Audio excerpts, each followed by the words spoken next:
Isang mapagpalang araw sa ating lahat mga kapanalig. Happy Saturday! August 12, 2023. Ako po inyong kapanalig, Goy Lopez, ang kumpare nyo sa balat ng radyo. At ako naman po ang inyong lingkod, Camille Mongcal de la Cruz. Ayan na, at live na live po tayo dito sa ating Veritas Studio, 162 West Avenue Corner EDSA, Quezon City. Kamusta ka naman, pare ko? Okay naman. Uy, kita, hindi na po ito hati mga kapanaligan. Live po tayo dito sa ating studio. At syempre, kitang-kita ko po ang mukha ni Camille ngayong hapon. Kamusta po kayo mga kapanalig? Sana po nasa mabuti po kayo ngayong kalagayan.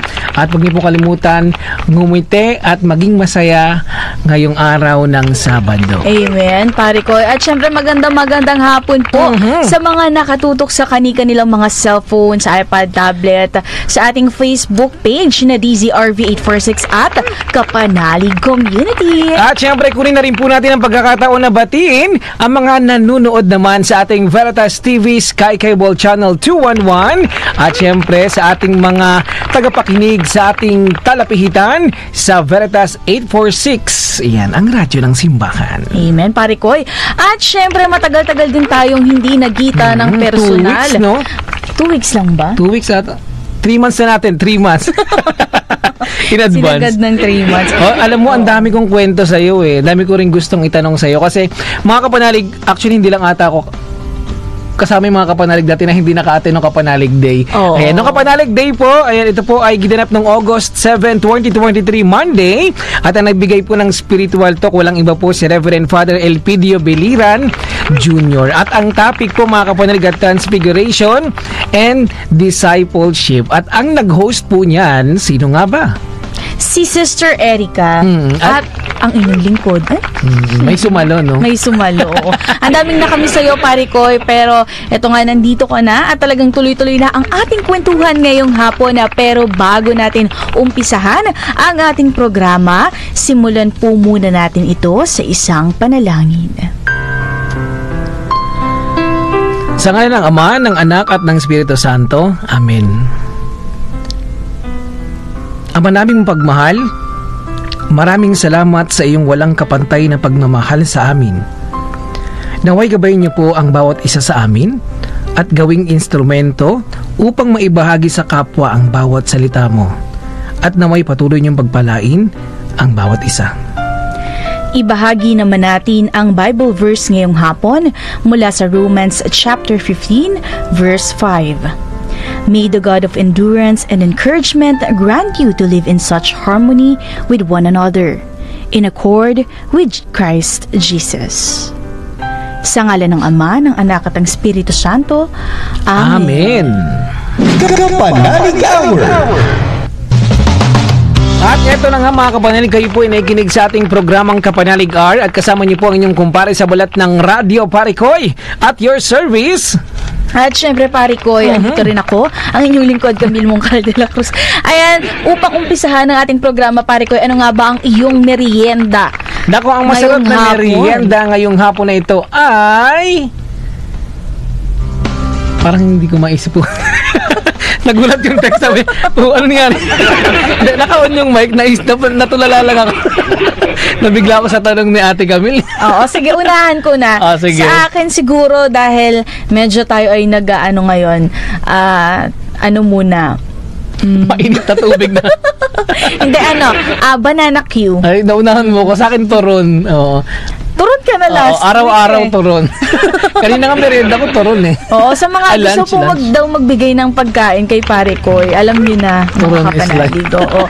At syempre, Pare Koy, upang tuloy-tuloy ang ating programa, balita ko ang ating kakwentuhan ngayong hapon ay isa ring kapanalig ang member ng ating Kapanalig Community. Yes, isang certified kapanalig. Pero bago natin tawagin ang ating special guest ngayong hapon, batiin po muna natin ang ating mga kasamahan na nagdiriwang ng kanilang kaarawan sa araw na ito. Unahin na natin ang ating certified kapanalig dito sa ating istasyon. Happy birthday kay Kuya Edmond Alagao at kay Ma'am Marian Navales Pulgon. Happy birthday po at naway magpapansit kayo. Ay, malapit na daw. At At syempre, batiin din natin ng happy birthday ang ating mga tagapakinig ngayong hapon at ang mga nagdiriwang ng kanilang mga anniversaries. Yes. Happy anniversary at syempre sa mga nagdiriwang naman ng kanilang mansari. Pinoy lang yun meron yan yung mansari. Pinoy lang yung nagse-celebrate. Trivia. Pero Wow. baka mali yung trivia ko. Oo, yan. Happy anniversary po sa inyong lahat sa mga nagse-celebrate ng wedding.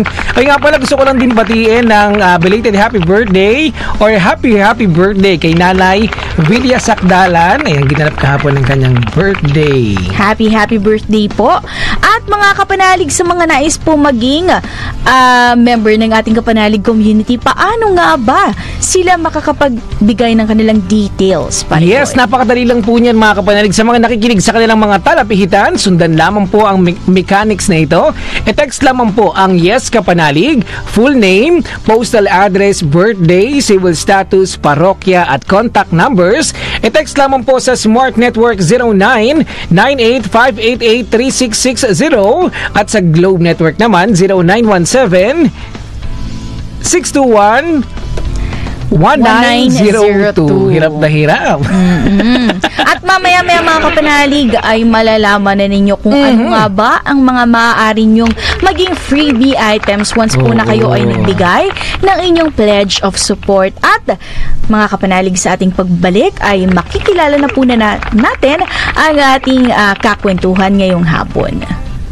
Kapanalig Hour.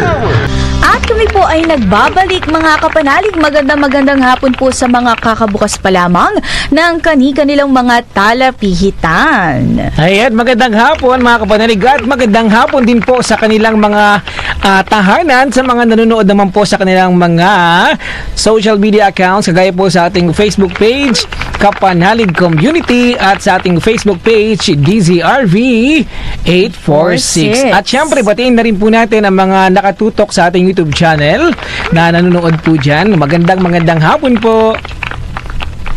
Yes, pare ko.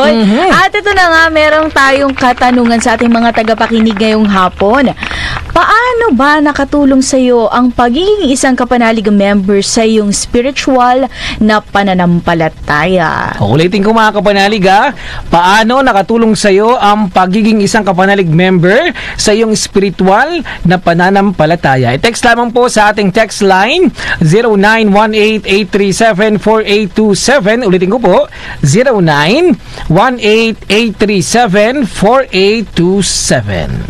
At pare ko, ito na, ipakilala na ba natin ang ating kakwentuhan ngayon? At ang ating topic pala ngayon, pare ko, ay pagsisikap at pagtulong sa kapwa. Mukhang matulungin to si sister ang ating guest ngayong hapon. Excited daw makilala mga kapanalig ating special na panauhin, Camille. Walang iba kundi si Sister Leticia San Juan Perez. Magandang hapon po, Sister Leticia. Magandang hapon, sister. Ay, magandang hapon sa inyo. Ayan. Kamusta naman po kayo ngayon, Sister Leticia? Maayos naman po. Baka may mga gusto po kayong batiin ngayong hapon. Gusto kong batiin yung kapatid ko, yung asawa ko, yung anak ko, yung pamilya ko, no? Tapos yung mga ibang kaibigan ko. Na pinag-sharean ko na sabi ko this afternoon, if they have the time, mag-tune in sila, mag-log on sila dito sa Facebook page ninyo. Kamusta naman po si Sister Leticia? Maayos naman po at nararamdaman ko yung presensya ng Panginoon. Amen.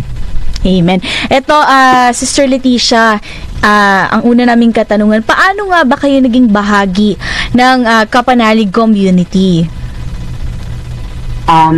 Actually, matagal na akong masugid na taga-subaybay ng Radio Veritas.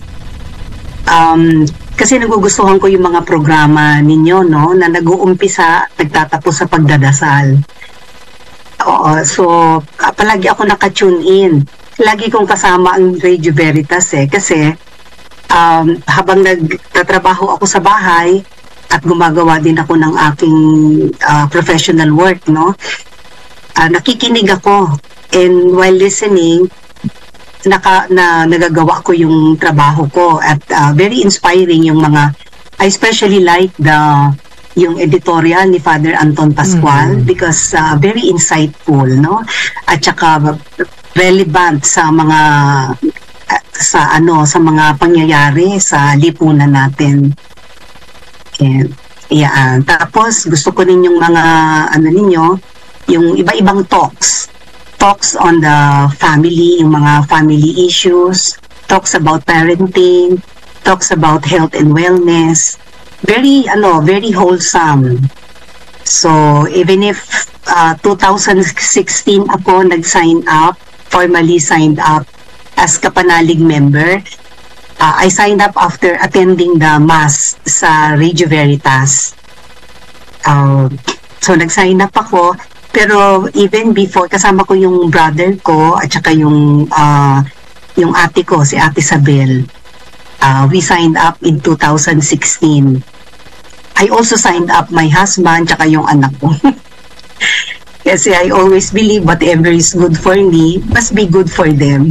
Yes, amen. Sa mga mahal ko sa buhay. Pabali si Sir Leticia, na buong family na po kayong member ng Kapanalig community? Oo. Pero in the past years, ako na lang uli ang nagsa-sign up na Kapanalig member. So, continuous lang ho yun. Si Erica ang nag-follow up sa akin palagi. Naku, maraming salamat si Sir Leticia. Meron lang din po akong tanong sa inyo, sister.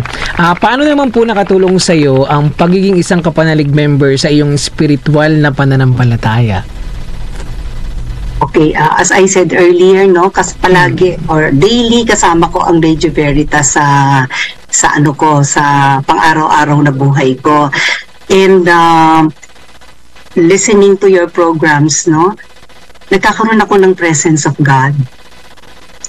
Kasi it's so napakadali kasi nating makaramdam ng boredom ba sa araw-araw na routine natin, and si Radio Veritas makes me excited in life and makes me lalo na ako naririnig ko yung mga messages doon, and minsan naririnig ko yung mga nagpapatulong na ibang tao sa medical concerns nila, 'di ba? Yung at 1 o'clock meron program kayo, people go there to ask for help, financial help, 'di ba, and prayers. So it makes me feel it makes me realize na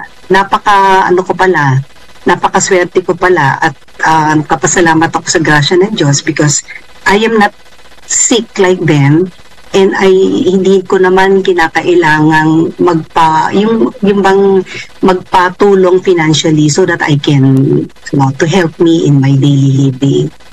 So yun, and also yung pakikinig ko sa Radio Veritas, of course when I listen, yung mga pamilya ko tsaka mga kasama ko sa bahay, they're also able to listen.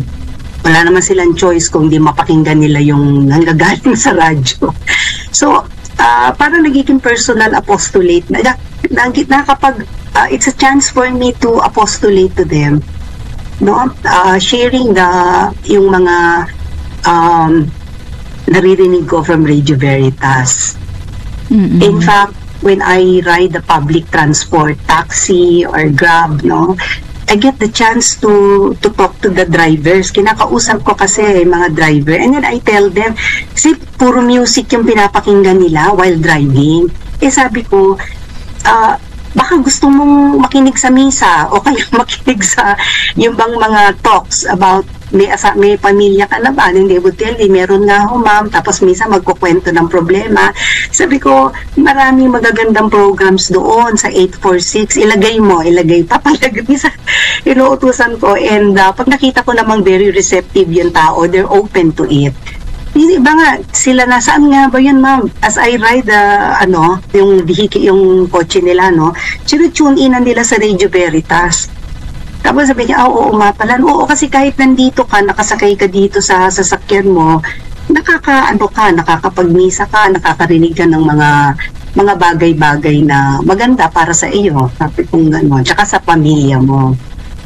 Bisa marami kayong talks about yung mental yung mental problems, ganyan. And yeah, marami kasing ganyan na parang they're so happy to learn na meron pala silang pwedeng pakinggan habang nasa kalsada sila at nagtatrabaho sila, no? They really appreciate it. So sa tingin ko, yung pagiging kapanalig and yung pagiging fan ko ng Radio Veritas, it helps me, it gives me the opportunity to to apostolate in my own, tsaka to share in my own way. Alam mo, nakakatuwa pare ko yun, at mga kapanalig na si Sister Leticia ay talaga namang advocate ng ating mga programa, kumbaga dito sa ating stasyon. Sister, kayo po ba ay aktibo sa mga church activities po sa inyong parokya? Actually, I'm a regular mass goer with my husband. No? We go to mass almost every day. Pag hindi naman, nag-online kami. Wala akong sinasalihan pa. But I'm really interested, Nagtanong na nga ako dun sa parish namin. By the way, we belong to the Immaculate Conception Cathedral dito sa Cubao. Gusto kong sumali dun sa nila, yung nagbibigay ba ng catechism. Pero ang ginagawa ko sa ngayon, if they have a program, feeding program, ganyan, nakakapag-contribute naman ako doon sa mga feeding program. Tapos meron silang yung program to support education. Ayun, nakakapagbigay din ako. Maganda yun, sister, no? Pag na-involve ka na po sa parish, magandang pasukan ng ministry ang pagiging isang lector and commentators. Oo. Isa din yan sa tinitingnan ko. Bagay na bagay kayo sa Leticia. Kasi I told the parish office to contact me. Tapos sabi naman nung meron naman daw sila pinapakontak sa akin, but unfortunately wala pa ako na-receive na call, but I will follow it up. Baka walang load. Oo. San Juan Perez. Ayan, pero bago yan, pari ko, medyo papasok ko lang, batingin na muna natin ang mga nakikinig sa ating Facebook Live, at ito may nagpapagreet pa. Pakibati po ng happy birthday si Father Gino Carlo Herrera ng Nuestra Senyora. Ayan, nakapatay pala ang aking mic. Pasensya na.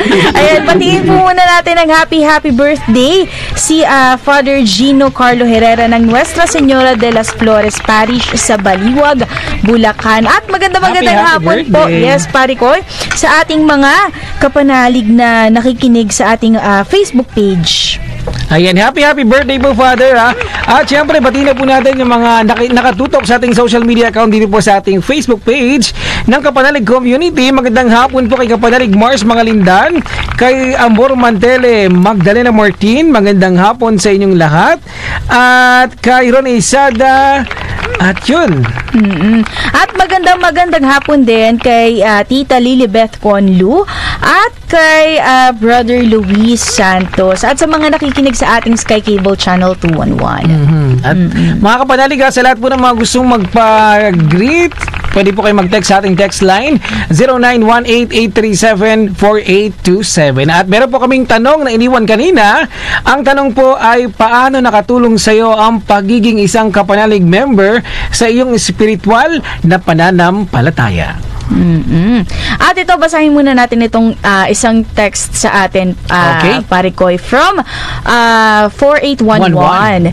Good PM, Brother Koy, sa pakikinig ko ng mga programa ninyo, madami akong natutunan sa buhay. Napagtibay nito higit sa lahat ang aking pananampalataya sa Diyos at naging mas maunawain ako at matulungin sa kapwa. Kahit sinong makausap ko ay lagi kong sinasabi na makinig sila sa Radio Veritas at may mahalaga silang matututunan tutugunan sa buhay nila, maging simple, solo parent or may asawa. Ayan, maraming salamat sa iyo. Texter number 4811. At sa ating pagbabalik, Parikoy, ay tuloy-tuloy lamang ang ating kwentuhan. Yes. Kasama si Sister Leticia San Juan Perez. Ayan, magandang hapon sa inyong lahat mga kapanalig. At tayo po ay nagbabalik sa ating programang Kapanalig R. At kasama niyo pa rin po inyong kapanalig Koy Lopez, ang kumpare nyo sa balat ng radyo. At ako naman po ang inyong lingkod, Camille Mongcal de la Cruz. At batiin po muna natin ang mga nagpapabate, siyempre sa ating text line from 1036. Good PM Brother Koy and Sister Camille. Mapagpalang araw sa inyong lahat sa Veritas. Laging taga-subaybay ng kapanalig Nanay Dulce Fabre of Las Piñas City. Ay, magandang hapon po sa mga taga Las Piñas at sana po lagi po kayong mag-iingat dyan.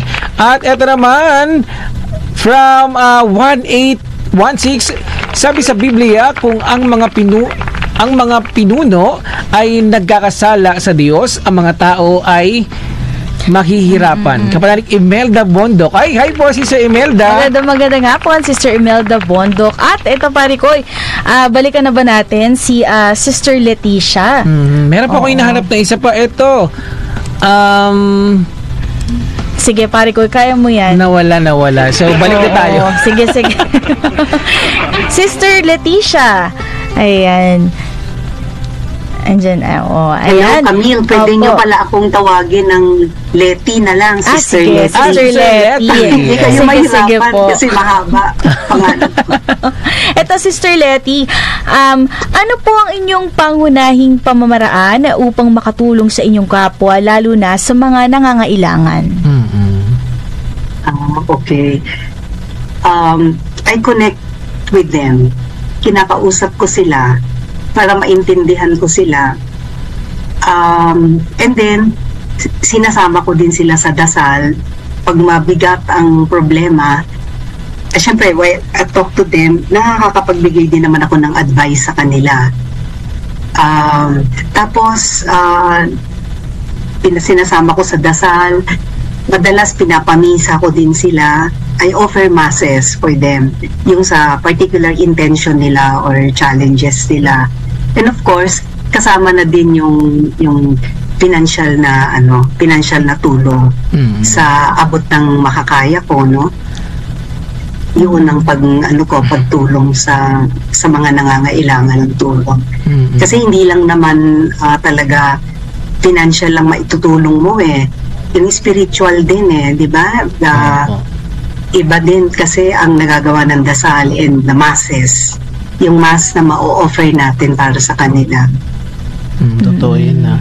Pero Sister Leti, gaano na po kayo katagal sa mga charity events po, sa mga pagtulong? Yung sa parish namin, matagal na akong nagbibigay ng tulong at saka nag-o-offer ng masses. I believe yung yung konting tulong sa masses, no, nakakatulong din yan sa simbahan. And aside from that, yung feeding program, may mga feeding program kasi ang parishes Diyan ako, yan yung aking mga preferred channels of donation. And also sa Caritas Manila, there was a time during the pandemic, meron kaming sasakyan. It's our first car actually. And since hindi na nga namin din nagagamit, so kasi ibibenta pa namin, we decided to donate it para magamit din naman. And yung mga iba pang donations that we have given sa Caritas Manila and para dun sa kanilang Wise Left program, because it is focused on education. Gusto namin ng asawa ko yung mga ganong projects. Yun ang pinaka-importante sa lahat, no, yung handa ka pa rin tumulong sa mga kapwa mo, syempre. At speaking of sister, pagtulong po, nakita po namin dito sa credential po ninyo ay talaga po aktibo po kayong nagbibigay o nagpapaabot ng inyong suporta sa Wisely po Ilang years na po kayong do-donate po doon, sister?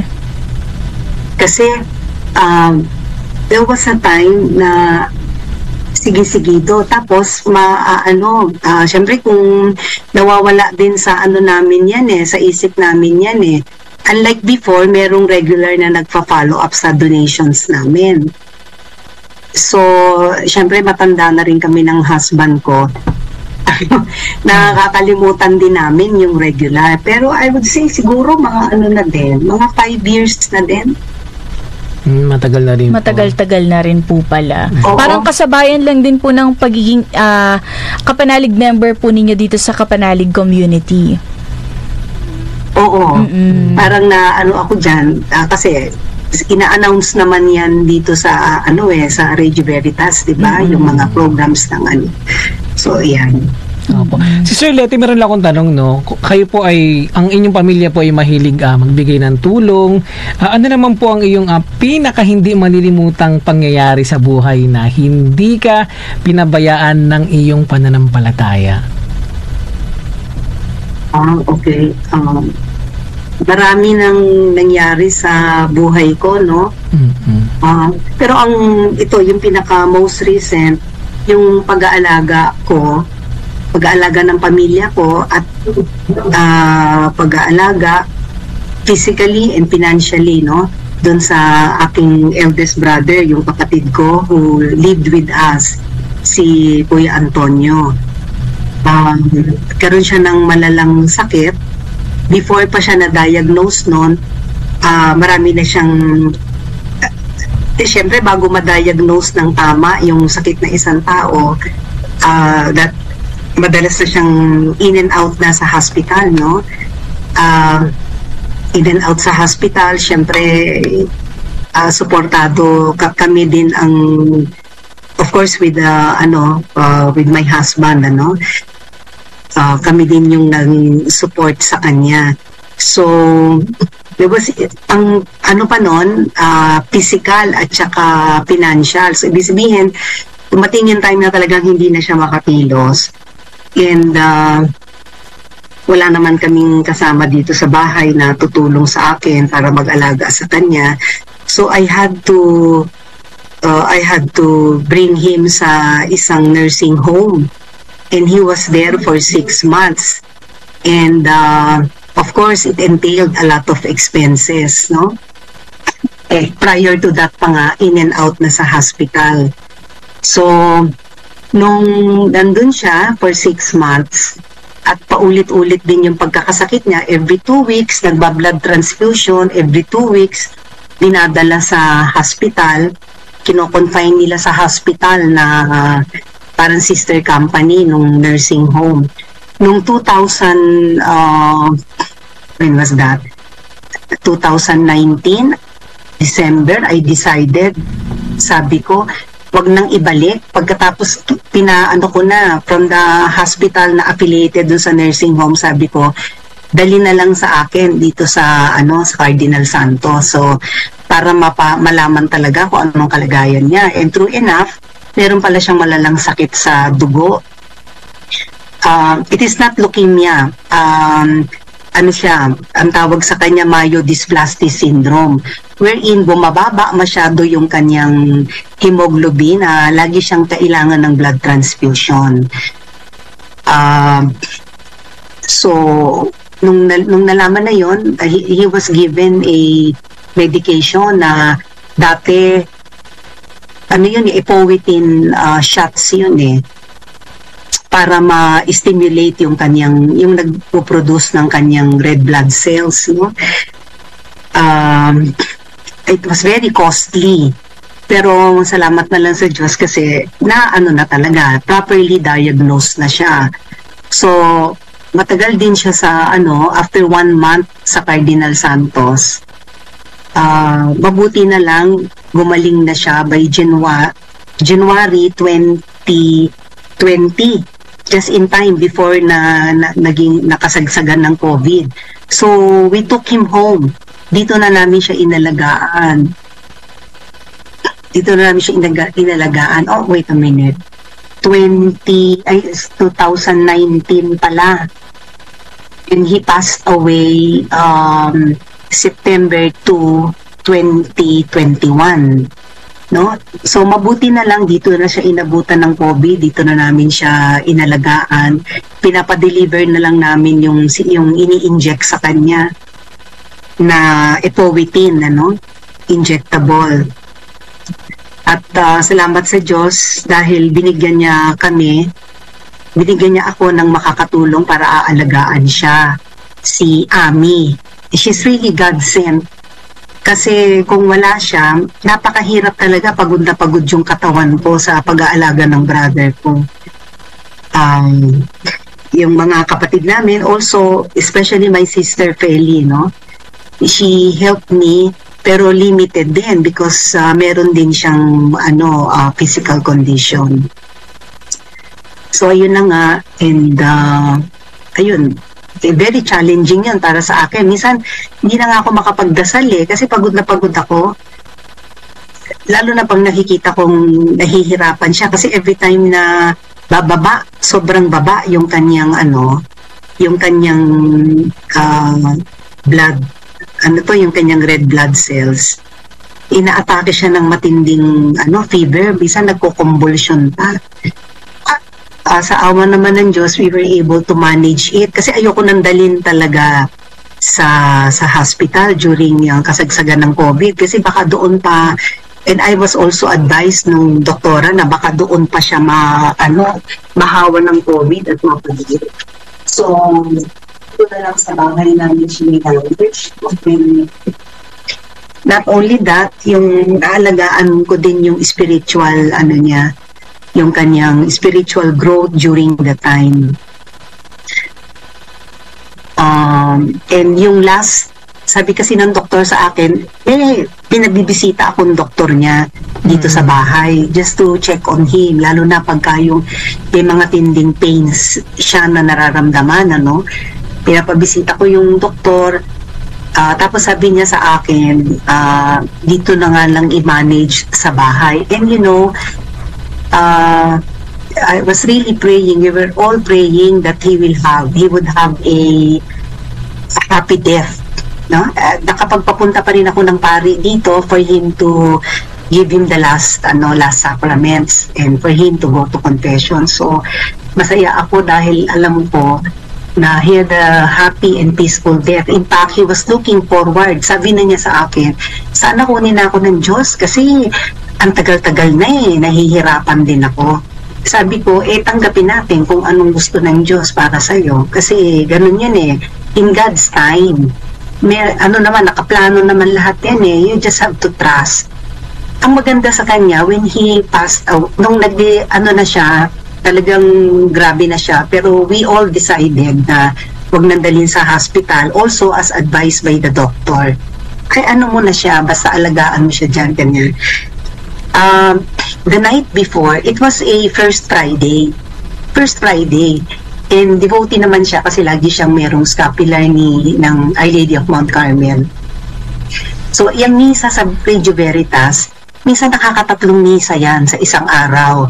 In the morning, kasi gising na siya, 12 noon, tapos hanggang sa gabi. Tapos, sabi ko, kasi kinukwento ko sa ang promise ni Blessed Mother, He will take you straight to heaven. When you die in state of grace at saka devotee ka ng Our Lady of Mount Carmel, naka-scapular ka. So parang tapos palaging inaanuhan namin ng holy water, tapos continuous prayers, yung sa YouTube na mga Holy Rosary, tapos yung Divine Mercy, ganyan, tuloy-tuloy na. Alam ko naman nakakarinig pa siya but he would not react anymore. Hindi na nga nagko-complain na may masakit sa kanya. You know what? 12 ng gabi, di ba meron kayong misa sa Radio Veritas? He was able to finish that mass. He attended that mass. Pagkatapos ng misa, that's already first Saturday of the month, alam mo, doon na siya nawala ng na yun talagang naghihingalo na.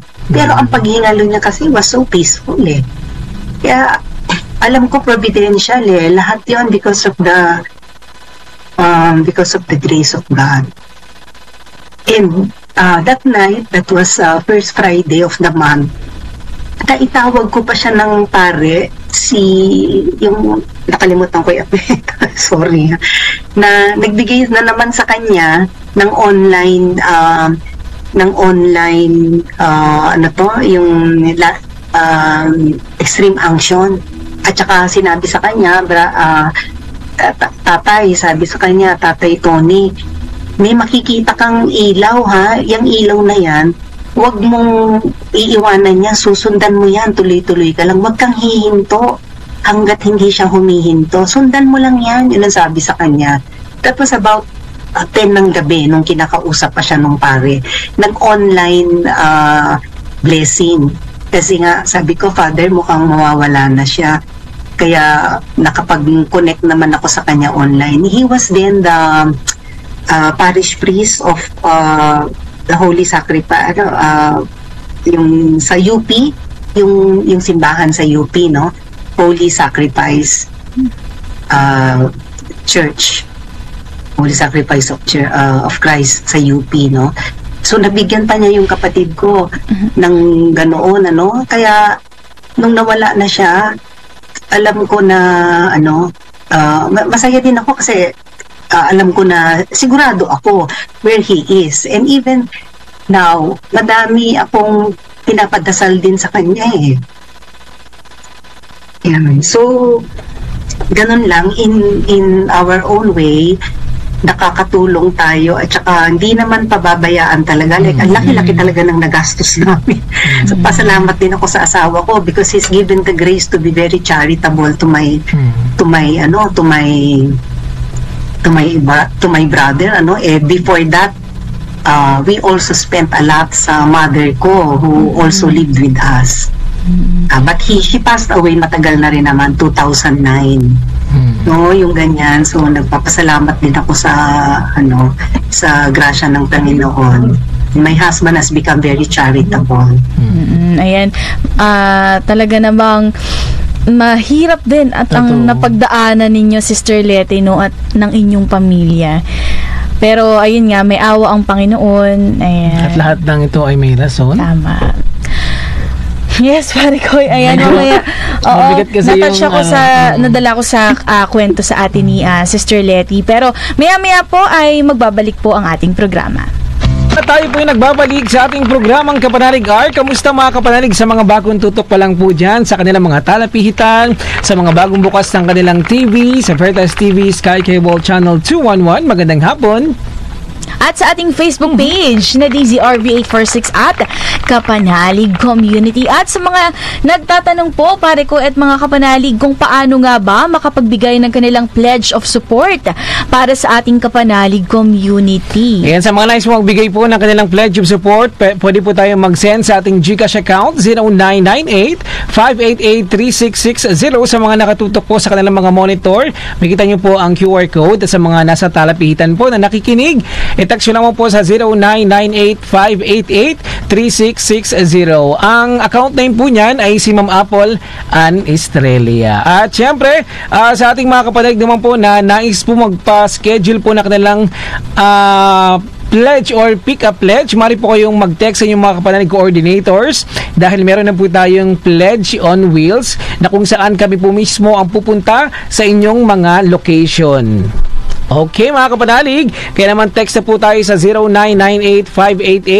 0998-588-3660. Bago po natin balikan si Sister Leti, batiin po muna natin ang nasa text line. Sabi ng 3198, magandang hapon Brother Paricoy and Sister Camille, mapagpalang hapon na sa mabuting kalusugan kayo lahat.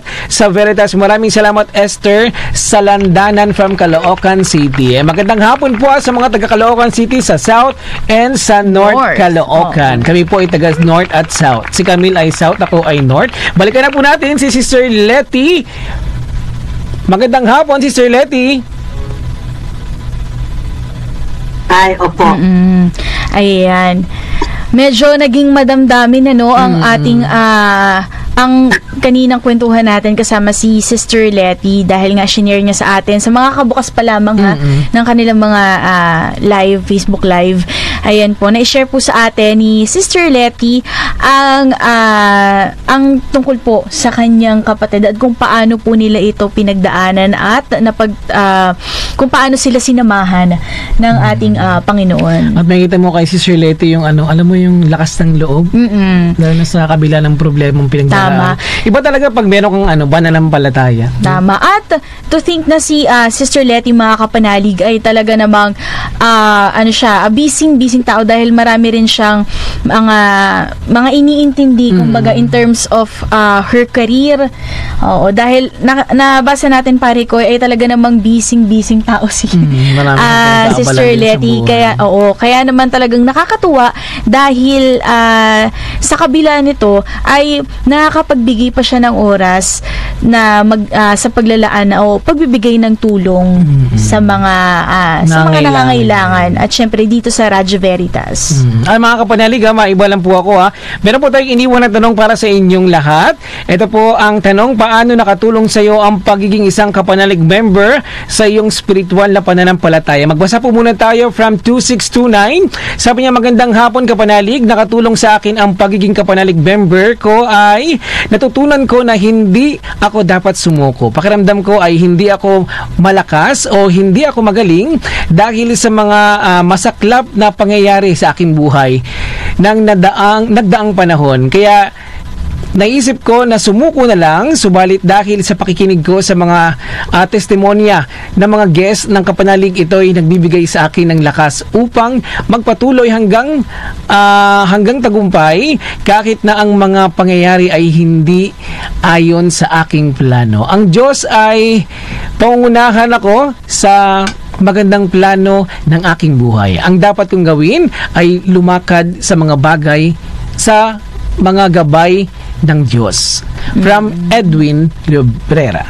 Ayan, maraming salamat kapanalig sa inyong pag-share sa amin ngayong hapon. At kung nais po ninyo maging bahagi ng ating kapanalig community, maaari po kayo mag-text. Saan, pare ko? Sa 0998-588-3660. At balikan na po natin si Sister Leticia. Leticia San Juan. Ayan, andyan ba si Sister Sister? Ayan, ayan. Sister Letty, pasensya na, medyo nasobrang sa islang yung ko. Sa pag-pronounce ng pangalan. Piniperfect ko kasi. Oo. Ito, Sister Letty, ano po ang inyong mensahe sa ating mga kapanalig listener na patuloy na nagbibigay ng kanilang suporta o tulong sa ating Veritas Foundation through kapanalig community? Gusto ko po sabihin na pagpatuloy natin yung pagsuporta at itaguyod itong radyo ng simbahan, Radyo Veritas, no? At saka sa pagtulong natin, lagi nating tandaan, God will not be outdone in generosity. No? Will not be outdone in generosity. At yun na nga, sa isama natin sa ating life journey ang pakikinig natin dito sa radyo ng simbahan, no? Para yung presence of God, importante yun sa araw-araw. When we have the presence of God, we can always live our faith. We can always live with hope, no? Hindi tayo, whatever our circumstance at saka mga challenges in life, no?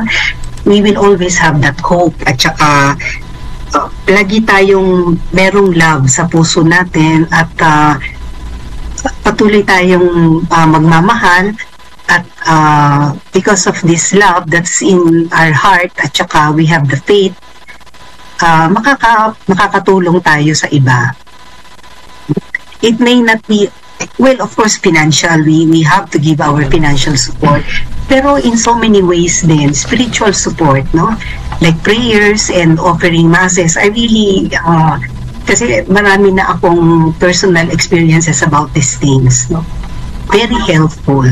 not only for me and my family, but also for other people that I prayed for. Yun lamang po. So patuloy nating maging suportahan natin ang Radio Veritas. Tsaka itong kapanalig. Amen. Maraming salamat po, Sister Letty, sa pagpapaunlak po sa amin sa ating programa ngayong hapon na kayo po ay aming makakwentuhan at ma-share po ninyo ang inyong mga napagdaanan sa buhay. Kami po ay nagagalak din po na makilala po ang isang Sister Leticia. Opo, Sister, salamat po dahil binigyan niyo rin po kami ng pagkakataon na makasama po dito sa programang Kapanalig R. At sana po patuloy po kayong biyayaan ng Diyos ng siksik diglig umaapaw na biyaya para mas marami po kayong matulungan. Salamat din. Salamat sa inyo at saka sa opportunity for sharing yung aking life experiences saka yung mga yung mga prinsipyo ko sa buhay. Salamat for the opportunity. Ayan. Ayan mga kapanalig. Opo, ayan, narinig po ninyo o nakasama po natin ngayong hapon ang isa sa ating kapanalig member na si Sister Leticia San Juan Perez. Sa mga kapanalig po natin na humabol pa po sa kanilang mga sagot, ayan, basahin na lang po natin ito. Pilitin natin basahin next week o next Saturday at pipili na lang din po kami kung sino pong maating manalo sa inyong pagbabahagi po ng sa kanilang sagot sa ating katanungan, yes. Pari Buti ka Koy. na magkalit ulit doon. At matatapos na naman ang ating programa, Pari Koy. Kaya naman, ako mga po, kapanalig. ako po, ang inyong lingkod. Ako po si Camille Moncada de la Cruz. At ako rin po inyong kumpare sa balat ng radyo, Pari Koy, at your service ay nagsasabing anumang pagsubok ang kinaharap mo. Hinga lang ng malalim at sabihin, Every gising is a blessing. Sumayin niyo ang katotohanan.